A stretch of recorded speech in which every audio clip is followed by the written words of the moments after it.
What's up guys? Welcome back to my channel. This year was my first year officially taking part in the Plastic Free July movement, so in today's video I thought I'd share a little bit of my experience, 4 things I did to reduce my waste this month, and what I did with the waste that I couldn't avoid. If you haven't heard about this initiative before, it was started in Western Australia by Rebecca Prince-Ruiz as a key initiative of her not-for-profit organization that has a vision of a world free of plastic waste. This initiative encourages everyday people to commit to reducing their plastic waste in the month of July, from avoiding single-use plastic packaging, targeting takeaway items, to going completely plastic free. Every little bit helps, and you can commit to a day, a week, the whole month, or even from now on.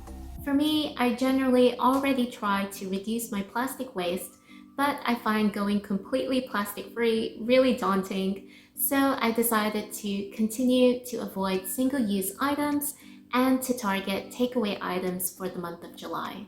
Okay, so spoiler alert, did I actually succeed in this challenge?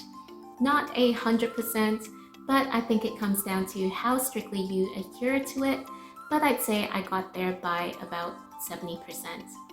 So here are 4 changes I made to reduce my waste this month, and also what I did with the waste that I couldn't avoid. First up is either choosing to drink in or using a reusable takeaway cup. This one is a simple one, but it can make a huge impact if you're a regular coffee or tea drinker. Pre-COVID and pre-pregnancy, I used to get a takeaway coffee nearly every workday, and I'd use a reusable cup each time, and that really adds up. For this month, my team was back in the office twice a week, and on the days that I did go in, I'd take the opportunity to catch up with a colleague over a hot chocolate. With that, I'd either suggest that we drink in and we'd be served in regular mugs or cups and have a proper catch-up, or I'd keep a reusable cup in my handbag just in case we were pressed for time and had to do a takeaway back to the office. Second on the list is keeping a collapsible container in my handbag. I have these collapsible containers that I got off Amazon. I'll go ahead and link a couple of options down in the description box below, and they're super handy. Again, when I am out now, I try to support local businesses and eat in, but sometimes I find the portion sizes a little too big. I don't want to waste the food, but I also don't want to ask for a plastic takeaway container, so these are super convenient to just fit into my purse, and I just pack the leftovers myself when I'm done with my meal. Because it's so compact, I chuck one in my handbag now whenever I do go out, just in case. Third on the list is opting for paper, not plastic. When I am pressed for time at lunch and have to buy back food to eat in the office, I try to opt for foods that are served in a paper bag instead of a plastic container. Things like toasted paninis or baguettes, or if I don't feel like having a toasted sandwich for lunch, I've sussed out all of the cafes around my office which use eco-friendly cardboard or paper packaging, and I just buy my food from there instead. Last on the list is choosing to abstain. Okay, so this one is more of a choice, but when I don't have a plastic-free alternative, I just decided not to have the food or drink takeaway. An example here is bubble tea. I don't have one of those takeaway bubble tea cups or straws, so I decided to just abstain instead.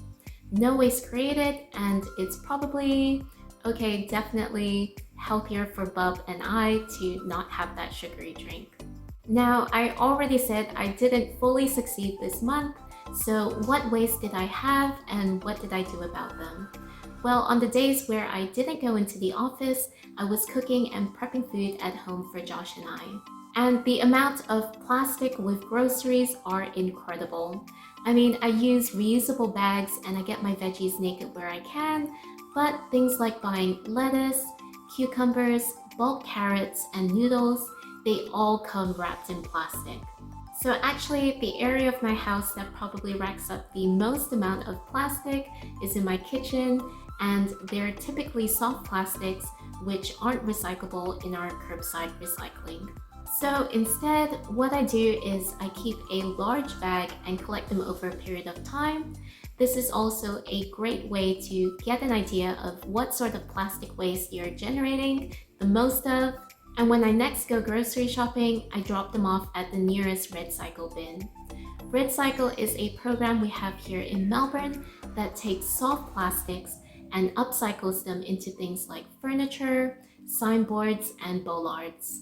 It's worthwhile checking out if you have a similar program where you live or other alternatives where you can upcycle some of your plastic waste that you find difficult to avoid.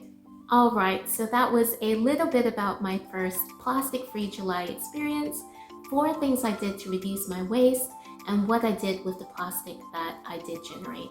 I'm definitely going to continue with these habits because, like the saying goes, the world doesn't need a handful of people doing zero waste perfectly, we need millions of people doing it imperfectly.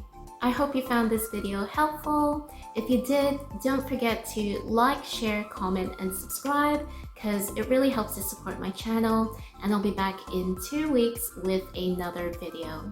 Thank you so much for watching, and I will see you guys in my next video. Bye!